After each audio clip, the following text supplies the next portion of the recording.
How much of the misery of the world is that? What happens to people who bite off more than they can chew?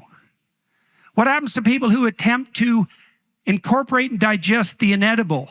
They fall.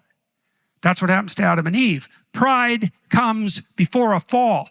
Okay, so what does that have to do with suffering?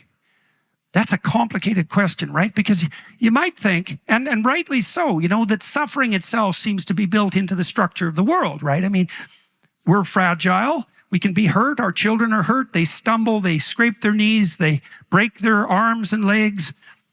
They develop terrible diseases like we all do. There seems to be an element of suffering and vulnerability built into the world. What else causes suffering?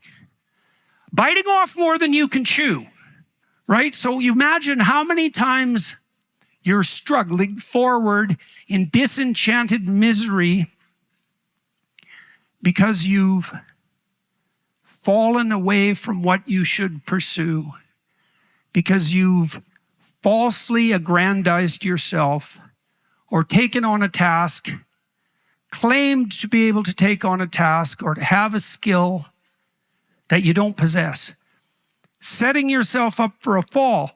What's the consequence of that? Misery. How much of the misery of the world is that? That's a real interesting question. We actually don't know. But by the same token, man, you can do a lot of stupid things to make your life worse. And so you got to ask yourself, if you stop doing those stupid things and you aimed in the proper direction, how much of the suffering that's attendant on life would vanish?